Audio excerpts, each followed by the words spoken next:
So welcome everyone to this free webinar on changing habits of a lifetime. And I am Melanie Green. I know some of you know me very well and others have not met me before. So let me just say a few things about myself. I'm an occupational psychologist, and I've been running my own business now for over 30 years. Unbelievably. And I work as a coach, trainer and workplace mediator in all different types of businesses. And from engineering, manufacturing to education to the service industry, the public sector, you name it. And I specialize in two main areas. One is around resilience in the workplace and how do people manage the pressures of work and of life in order to thrive rather than merely survive. And I think too many people are just surviving in life rather than really thriving. And the other area of work, which is quite kind of all-encompassing in that, is around communication issues in the workplace, and whether that's teams who are in conflict or individuals, or how people have those difficult conversations, and encouraging managers to have those conversations, how they coach and develop their staff. And I feel very passionately about practicing what I preach. And I was joked that I was known as moody, miserable Melanie when I was growing up. And this was kind of no joke, really, is that that's kind of what I was like. I was also very fearful of conflict. And I think it's no coincidence that I'm doing the work that I do now, because it's things that I've changed. I'm kind of living proof that you can change, and that you can change habits of a lifetime. In terms of what we're going to cover today, we're going to look at actually what do we mean by a habit, and what are your good habits as well as your bad habits that you might want to change. And thank you for the kind of pre-work and the questions, and I was looking at those earlier on. I'm also going to share a model of change that will really help you to find where to change and how to change and make change easier. And there's some hints and tips and action planning. I'd really encourage you to think about, well, what action am I going to take as a result of this webinar? Is that it might just be one thing that you're going to be doing differently, or that you're a mindset change that is going to make a big difference to how you are in your life. And so let's, just in case some of you have to go early, I just wanted to say a little bit about support going forward. First of all, is that if you, in terms of the kind of free things, if you register with my website, which is inspiretransformation.co.uk, you will get Melanie's Monday motivational messages. You'll also get my monthly coaching newsletter called Inspire, and knowledge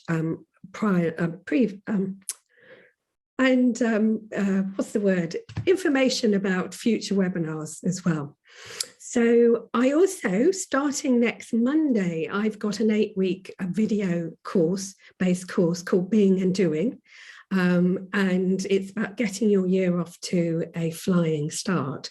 And again, you can find that under the free resources in the shop on my website, but I'll also send you information. I'll be emailing you after this and in the next kind of couple of days with more information about that. And I also offer a free coaching audit to individuals. So I just wanted to say that up front in case you have to leave early and you can't make it to the end.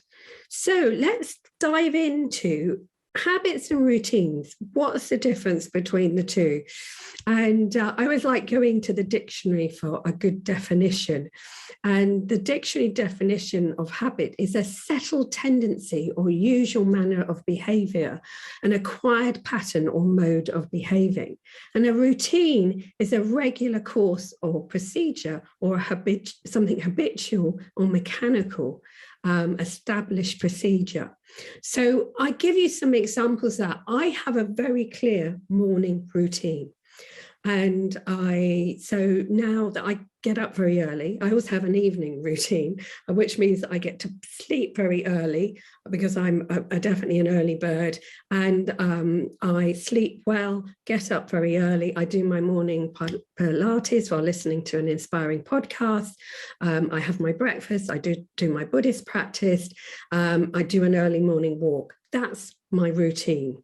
It is actually kind of made up with different kind of habits.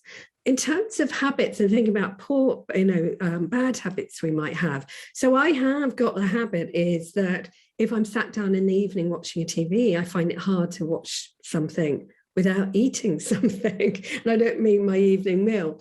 So, that is more of a kind of habitual, is also that kind of almost an unconscious thing that you're doing rather than consciously. And I'll talk more about that sort of thing later on. And so what I'd like to do is to look at what are your kind of good habits versus your bad habits? I like this quote from Aristotle, who says that, so Aristotle says, we are what we repeatedly do. Excellence then is not an act, but a habit. And I think it's about how do we create the good habits and routines that are really going to enable us to excel in life. And I don't just mean at work, but actually to really enjoy everything that you are going through in life, and to find that joy even in the difficult times. And I certainly have gone through a lot of that, those difficult times. I'm in one of those at the moment. I'll be visiting my mum in hospital unexpectedly this afternoon. And in fact, I'm working from her home and have decamped down here for the week because she's suddenly in hospital having broken her hip. So, we have those difficult times. So how do we have the habits that will support us regardless, so that we can really kind of excel and thrive in life? And what I thought I'd do is a quick poll about the habits that you want to change. So obviously I saw the pre-work that you sent me via Eventbrite. But what I'd like you to do, you can answer more than one of these. You can answer as many as you want. Is that what would you like to? And there might be some things that that isn't on there. That's fine. You can put that in the chat box. But just tick those, maybe your top 3 that you would like to change this year. So we've got one person who's already done it. Okay. So they're coming in fast and furious now. Let's share the results. So what have we got here? So interestingly, oops, somebody else is just coming up. So interestingly, the 57% have said less fearful or overthinking. So less fearful thinking or overthinking, linked to the 57% who's also saying building their own confidence is, and also will be linked to it, the same percentages about being more focused in the here and now rather than the worries in our head, is that also 43% said healthier eating, another 43% said more exercise, is 14% saying less screen time. So a whole kind of mixture there. And so whatever it is that you're trying to achieve and want to change this year is what I'm going to share with you is going to be applicable to whatever you're talking about. So before I go on to this model about change, is I wanted to just ask you, how long do you think it takes to change a habit? So go to the chat room, the chat box, and just write in, is it 18 days, 21 days, 66, 109, or 254 days? So we've got some saying 21, some saying 66. Okay, so anybody else want to hazard a guess? So another 21. It's not surprising that a lot of people are saying 21 because, oh, wait, somebody, thank you, has said 254 or forever. And sometimes it can feel like that. But hopefully this webinar is going to help it make it much easier. So let me explain. Is that actually some research that was carried out by UCL, and that's University College London, in 2010, and they were looking at people who were wanting to develop healthy habits and routines, and it was either the sorts of things that you've just answered in the poll. And they found that on average, it took 66 days. The quickest person was 18 days, and the slowest was 254 days. And I had to say hats off to the person who stuck at it for 254 days before it really was there as a habit. Where did the 21 days come from? And so I've banded around, I had for many, many years, and a lot of my clients would talk about it, that, it takes 21 days to change a habit. And I thought, about 10 years ago, I thought, does it? Where does that come from? And so, like you do, you Google it. And I found that actually it came from a doctor called Max Maltz, who is a plastic surgeon who became a psychologist. And what he was asked, and this was back in the 70s, he used to do plastic surgery on people who had either through accidents or they might have been born with facial deformities or through disease, is that he would do reconstructive surgery. And he said what he found was that it took, on average, 21 days for people to get used to their face. I don't know who took that and then somehow took it to, it takes 21 days to change a habit. It's not true. It certainly takes very kind of, regular practice to change a habit, but it's not a miracle 21 days. So that's where it comes from. So on average, 66 days. But I'm hoping, and I certainly with my clients, once they know what I'm going to share with you today, is that it will take a lot shorter. And in fact, sometimes it can happen just like this. So let's go on to looking, first of all, before I share the model of change, is first of all looking at why is change so hard? And often it's because of the motivation. It's often we are ruled by our shoulds and our oughts. And I don't set New Year's resolutions. I do have goals for the year. But, if you're here in the Northern Hemisphere, it's the worst time of year to actually set resolutions about, if you want to go running outside. I do walk outside every day, regardless of the weather, but, or healthy eating. And it's often those shoulds and those oughts rather than your wants and your needs. And just give an example of this is back in, I think it was 2013, I did my back in. It was a muscular problem, but it was ongoing. And I had chiropractic and various other kind of, and was sort of physiotherapist. And a physiotherapist, a friend of mine said, you must do Pilates. That's the answer. And eventually I went for one-to-one for Pilates, and she taught me a number of exercises I could do at home. And I said, how often should I do this? And she said, really, if you want to see an impact, you need to do it every day. And I thought, well, I've been in pain, and by this point it was about 6 months.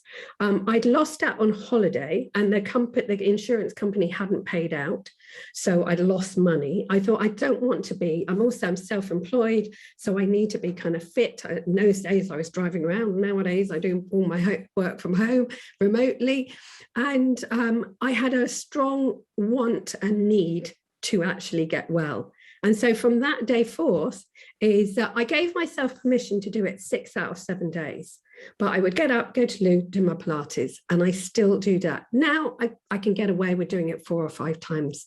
But actually it's part of my morning routine. I really enjoy it. And it's the breathing, the stretching, it's great for you. But it's being really clear about what your wants are and what your needs. And it is something that we really, truly want rather than you think you should and you ought to do. Also, sometimes we get something positive from our current behavior, even if our current behavior appears quite negative. And I remember I'm trained in NLP, neuro-linguistic programming, up to master practitioner level. And when I was doing my training, is the trainer, Ian McDermott, was giving an example where he was coaching somebody who wanted to give up smoking. And he was talking about, what did the guy get from smoking? And he said, well, I took it up because when I was young, I thought all the cool people smoked. And, when he started smoking, I think it was sometime in the 70s, and just about everyone seemed to smoke at that point. And he felt that it was a cool thing to do, but it became part of his persona, was that how I'm cool is because I smoke. And also, as more and more people gave up smoking, it was kind of being part of the counterculture and things like that. So until you start tackling that thing that you're getting from your negative behavior, it's going to be very hard to change. So he needed to then be able to change his beliefs about, actually, I can be cool without smoking. In fact, nowadays, it's even cooler to not smoke rather than smoke, that he was able to change. The other thing that often stops us is that we're mindless rather than mindful. So I talked about that one of my negative habits is noshing in front of the TV in the evening, is it can just become a very mindless activity. Whereas I find that in the rest of the day that I've become much more mindful in my eating. And I'll just give an example of how that it's helped me to eat less, is that I have I have a healthy breakfast in weekdays, but the weekends, I like to treat myself. And I don't know whether you get these around the world, but in the UK, there's something called a crumpet. I like having them for breakfast. You toast them and they have lots of holes in them, put lashings of proper butter on, really lovely. And I used to have 2 of those and I used to eat them pretty quickly and then they were gone. And then I started to mindfully eat one and to really savor the textures, the taste and the butter and everything else. And I found that actually I didn't need to eat another one. And so I've been applying that to lots of things that I eat to really, really savor it. And then I know, and I've forgotten all the kind of chemical reactions, but actually it enables your brain to process the fact that you're really eating. Whereas when you're mindlessly eating, it almost doesn't take it on board that you've had something. And therefore you can just carry on eating. So being more mindful is really important. Also, and this is kind of links into some of the things that I've already said, is something inside us stops us from changing. So what I'd like to do, that will lead on to a model, but if you'd like to put in the chat box is what you think stops you from changing, whatever it is that you want to change. So if you'd like to put that in the chat box, somebody said that they think that April is the best time for good habit resolutions. I totally agree. I think when spring is springing and we're over the winter months for those of us in the Northern Hemisphere, it definitely is a lot easier. So nobody's willing to own up to any blocks that they've got to change. So let's move on to this model of change. Hang on. Somebody is saying following through the change and sticking with it. Yes. A lack of immediate results. I think that is so true. And it's interesting, I was talking about doing the Pilates with my back. I actually, come to think of it, I started the Pilates in the November. And I remember I went out on my birthday, which is in late February. And we went to an exhibition. And I often find, I love going to art exhibitions, but I often found at that point, standing my back would ache more than walking. And I realized that my back wasn't aching. So it took that time for there to be a really significant difference. So it's sticking with things and trusting the people who, who've encouraged you, that actually it will work. So hearing other people's success stories can really help. Other people saying the effort required, healthy eating, meal planning, shopping, recipes, cooking, etc. And being able, somebody else saying, being able to blame external factors. So do not know consequences, so not changing myself. The consequences of your negative behavior, I'm guessing. So I think that just going back to, and then I'll get back into this model about what stops you from changing. For some people, and this is an NLP kind of concept, one of the many, is whether you're a towards person or an away from person. So a towards person is that, say if you take something like healthy eating and weight loss, is a towards person is, I'm going to be able to fit into that dress that I bought last year, or or go on holiday and wear my swimming costume and feel comfortable in myself and happy. Other people are an away from. So it might be, actually, I want to eat healthy because I don't want to get diabetes, or I don't want to get this or that, or whatever else it might be. So knowing whether you're an away from or towards, or you might be a bit of both, is quite useful to think about. Is so, that in some ways, my example with my back was away from the pain, but also making sure that I didn't get caught out again if I had further problems, which is why I've continued it. I also enjoy it. It's good for you as you get older. I've been doing it for about 10 years. So let's go on to this model about change. So this is another NLP model. It comes from Robert Dilts, who is a very famous NLPer, somebody who I really, really rate, really been on many of his training courses, really like him. And he calls it the logical levels of change. I just call it more simply where to start to change. And often we think about, it's changing our behavior, but actually you can make changes at any of these levels, and the higher up, usually the quicker and the easier it is to change. And so the environment is that sometimes is, where and when you do things can help you to change. So for me, was clearing a space in my spare bedroom on the floor, having the yoga mat that I can use for my Pilates, having the Pilates balls, having everything immediately there in my environment was going to help me, to encourage me to just go and do it. Is that when as well? So I would get up, go to Lou, go and do it immediately. Nothing else would get in the way. That was a new sequence and a new routine that I had. So sometimes thinking where and when that you do things. Somebody talking about the meal planning, the shopping, the recipes, is that actually there are lots of people online who are actually helping you to do that, to actually streamline the process. And once you get into the habit of it, it makes it a lot easier. So somebody has just said, make it as easy as possible. That's why I put my exercise clothes out the night before. Yes. And there is somebody online that, or I was listening to a podcast, who actually sleeps in their exercise clothes and has their running shoes by the bed. So they basically get up, put their running shoes on and out the door.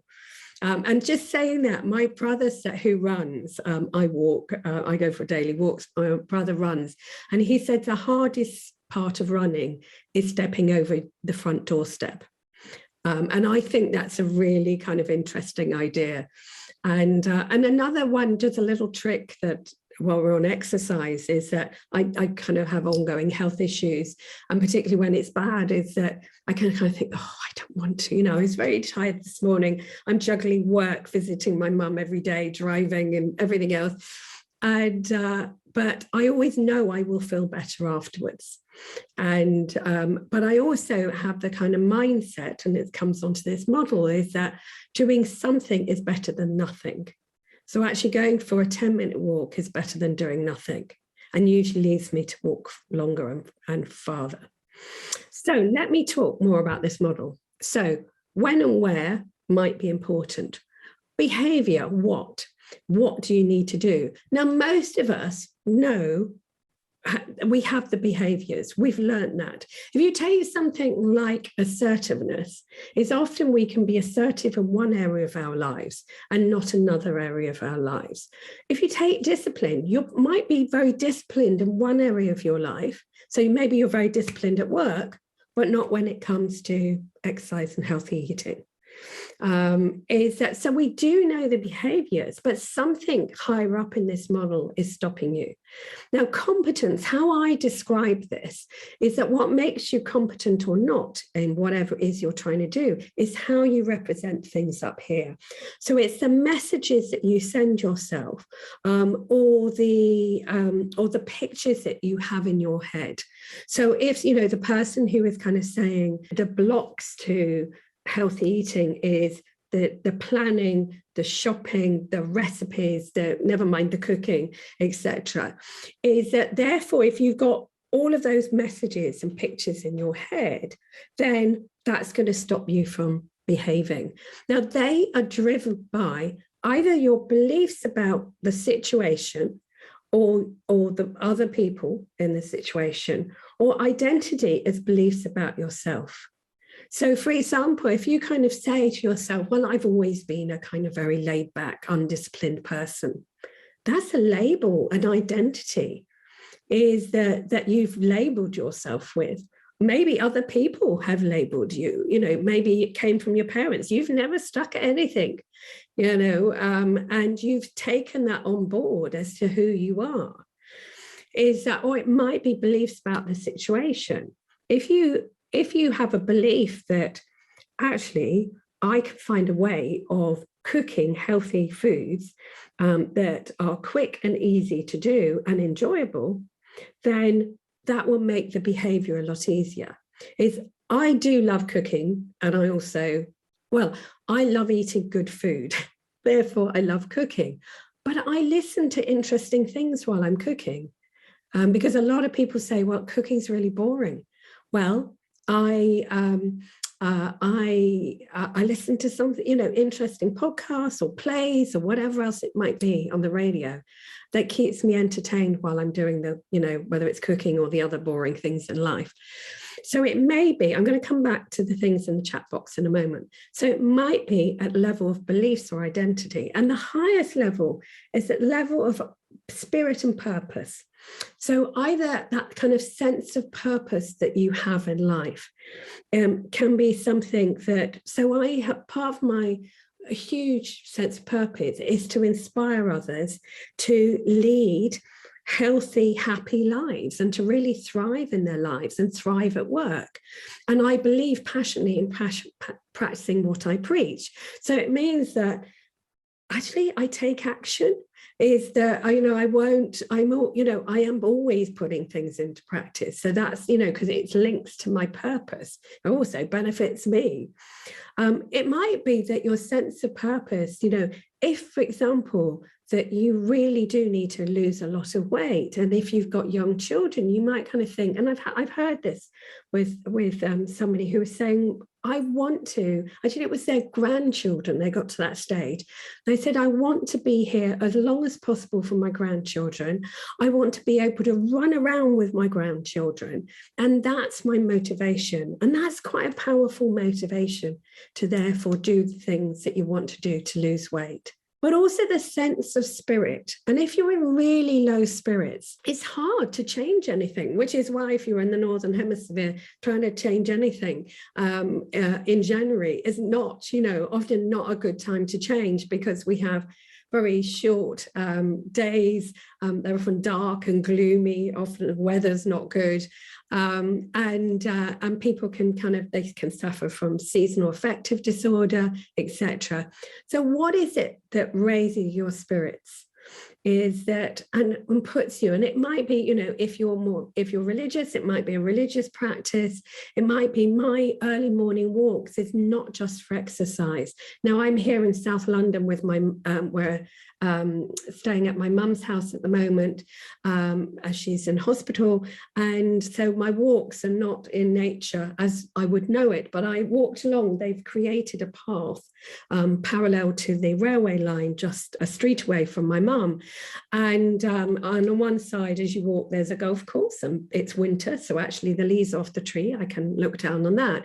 But as the sun was rising, and even though it was quite an industrial setting, actually it looked really lovely. I took a photograph of it. And for me, nature really lifts my spirits and sets me up for the rest of the day. So I want you to kind of think about what it is that where the blocks are, and where you might need to make a change. And I'm going to do a poll in a moment, but let's just look. A few people said some things. So somebody said about BJ Fogg, he's got a model of motivation, ability, and prompt. And now you said it's either BJ Fogg or there's one of his followers who's also, I can't remember his name, written a book, and who was the person who slept in their work clothes, not work clothes, that would be really awful, in their exercise clothes. Also, somebody also said was about doing teeth brushing straight after dinner, help to eat a sweet dessert candy before sleep. So I'm guessing that means it helps to stop you from eating anything sweet before sleep. That's interesting. And that's quite a kind of good kind of routine that you've kind of got into. Yes, somebody said that James Clear, Atomic Habits, is the follower of BJ Fogg's work. I have to say, I have looked at both of the books, and they've really made it complicated. It's not a book that obviously some people find it really, find the books helpful, but I just found they made them so complicated. Is that with this model about where to start to change, if you change the belief that's hindering you, either about yourself or the situation or other people, or if you need to raise your spirits or you have a strong sense of purpose, that drives you through anything else. Is you don't need to have a whole complicated formula to stick to. So what I'd like to do is to do another poll. I'd like you to just pick one. Where do you think your block is for the main thing that you want to change? So let's share the results. So 43% saying beliefs. So feel free to share, if you want to share in the chat box, what those negative beliefs are and what challenge those beliefs. Think about what might be a more empowering belief to have that's going to help you to do whatever it is you want to do. And then we've got actually 29% of people said behavior. I would challenge you about that, is that feel free to either unmute yourself, ask any questions, or in the chat box, is that whether there's something that's stopping you from doing whatever the behavior is that because if it's just behavior, then just go and do it. And if you go, yes, but I can't do it, well, then there's a reason why you think you can't do it. And that will link into your beliefs. Somebody also, 14% said competence, that, there's pictures up here in terms of the messages they're sending themselves or the pictures they have in their head. That will be linked to beliefs either about yourselves or about the situation. So work on the level of beliefs, and then the pictures change here, and then you just do what you need to do. And also somebody, one person has said about the level of spirit and purpose. So think about either, if it's purpose, is work on actually what is my purpose, either whether it's in life as a grand purpose or whether it's to do with this one thing, or one aspect of my life. If it's spirit, is really think about what is it that raises your spirits. So there's some questions in the chat box. So behavior, I want to change my behavior If somebody trying to make me angry, okay, I want to change my behavior of eating too much. So let's go on the angry, because we've been talking a lot about eating. It's kind of quite complex. It's thinking about what you need to change, trying to make, but somebody trying to make me angry. And that's quite interesting. It's already a belief in there, is that you believe they're trying to make you angry. They're trying to wind you up, or whatever your expression that they that you have. But, that's a belief in itself. Is maybe stepping into their shoes. They just don't know another way of being able to express themselves. Maybe they are baiting you, but maybe they don't know how to express themselves. And so maybe they're coming across. And I have done another webinar, and there is a recording on the website. So it's inspiretransformation.co.uk. If you go to the free resources under you'll see webinar recordings and podcasts. Haven't done the podcast yet, but there's webinar recordings. So there's one about having difficult conversations. There's a lot more about that. Is that in terms of the behavior, it is also thinking about, how do I change my behavior, my reaction, so that you can change the interaction with that other person, so that it becomes a more constructive. I don't really have time to go into that now. As I say, I've done another webinar about it. But I think when you look at and go deeper into the behavior, so you say about wanting to change the behavior of eating too much, is think about, why are we eating? Is that, are we eating because of emotional, people talk about emotional eating. Is that mainly I've mastered that, but I have to say that, so I have, my mum's 87, she's got triple dementia, she's very frail, and she went into a care home on the 8th of December, 3rd of January, fell, broke her hip, and had an operation, still in hospital. Lots of things have gone on, and there's been 2 times. One was at the beginning of this week, but also at the end of, when this all kicked off on the 3rd, where actually I really had a desire to just go come the evening, I just kind of, and I was very mindful of it. I was very mindful of it.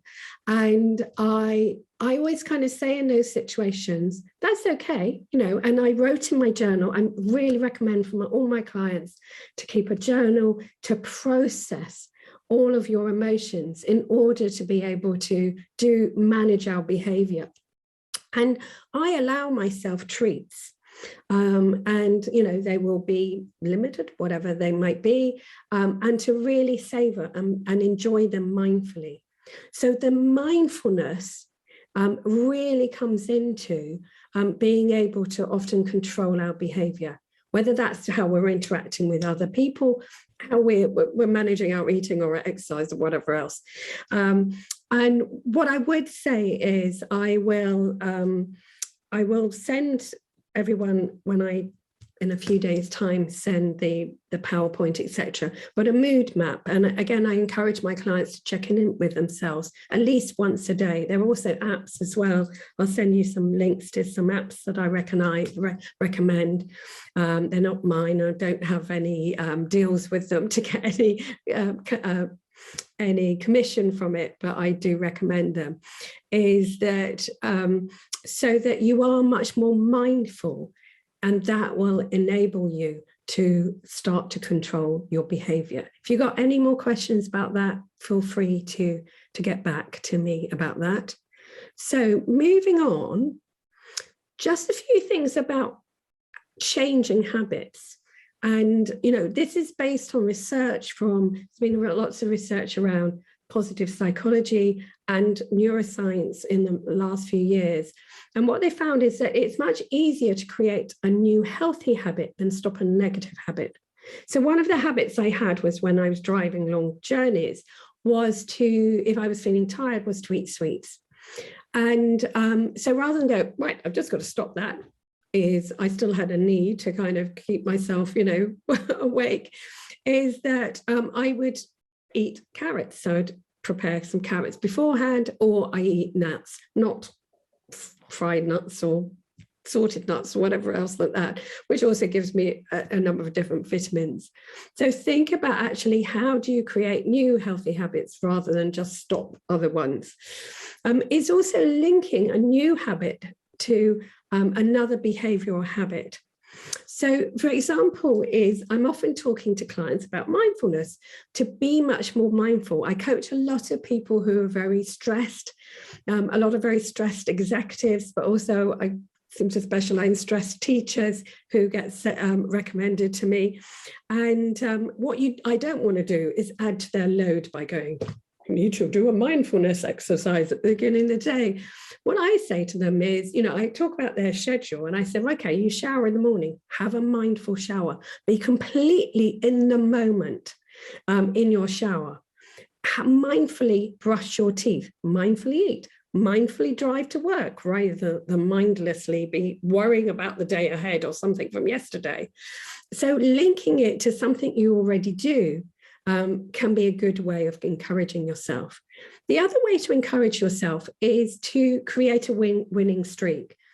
You get a natural dopamine high whenever you tick things off, or if it's on an app, and it says that you've been doing it for so long, etc. That gives you that dopamine hit, and that it helps to keep you going.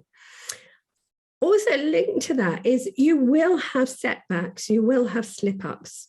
And it's about, rather than beating yourself. So I haven't mentioned that, that's it, so you can see it. I wrote a book. It came out in 2008. You can get a copy from me, called Master Your Inner Critic, Release Your Inner Wisdom. And don't let the inner critic beat yourself up. And people are doing this the whole time, is that, it's often that inner critic that constantly berates you for not doing this. You said you would do that. You're hopeless, you're pathetic, everything else. Is that is not, if you paid your, if you take something like an exercise trainer, is that I would hope that you would have an exercise trainer. I've not ever had a personal trainer. I don't feel the need to do that, but who would encourage you, who wouldn't constantly criticize. If they constantly criticized you for what you didn't do, you wouldn't actually be very motivated to keep going. But that's what we do to ourselves. So instead, it's about looking at what you do rather than what you don't do, and to really learn from. So if you have set yourself a plan, it's gone wrong, go back to this model here and think about, maybe I'm working at the level of behavior and there's something deeper that's stopping me from actually changing. So we're coming near to the end. So if you've got any questions or any comments, feel free to put them in the chat box. What I would encourage you to do for next six days is to be mindful of your thoughts, your beliefs, your feelings, and your behavior. And also to keep in mind the benefits of changing and remind yourself. And like I was talking about my morning walks, is that quite often I don't feel like doing that. Is that, either mainly I sleep well nowadays, but sometimes I might have had a bad night's sleep, or my health, isn't, things aren't great. But I know that I will feel better at the end of it. I always do. So that's one of the benefits of changing, never mind the long-term effects of changing. If you want further support, is that you can do my free coaching audit, but join the 8-week video-based program. It's £99 including VAT. What you get is every Monday, there's a different theme for each week, and every Monday you get 2 videos related to that theme. You get a workbook with exercises in it. There's wonderful Wednesdays where you get another mailing, you get more inspirations, and then there's fantastic Fridays. And every Friday you learn a new technique to review your week. to be able to end your week on a high, regardless of what's happened, and to also plan for your weekends. So you have a weekends that really help you, regardless of what you've got on. We've all got busy lives. Might have unexpected, you might have young children, you might have elderly parents like me who are juggling lots of different things, but actually how can you thrive regardless of that? Also do register on my website, inspiredtransformation.co.uk, for Melanie's Monday motivational messages and news of future webinars and courses. So somebody has said, question, bad habit of sitting too much in front of the computer, how to change it with a good habit. Well, one of the things I encourage my clients to do is to use their phone with reminders, is to remind yourself to get up regularly and stretch. Is that it may be every hour is to put a reminder on, and you can have it repeating hourly through the day. Is that an every day is to encourage yourself, because I think we're often so busy. What you will find is, if you're like, I haven't got time to do that, is that all the research shows that if you physically stretch, maybe if you have a walk around the block, or if you have a garden, a walk around the garden, or whatever else, or if you're in a flats or in an office block, walk around the office or something, is that, or if you go and make yourself a cup of tea, or just have a mindful moment. There's a great website called Do Nothing, and I'll send you a link for it, for 2 minutes. And that it helps your brain to relax for a moment.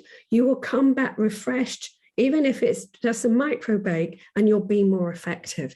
So, that's one of the ways of being able to realize that actually you'll be more effective by doing this.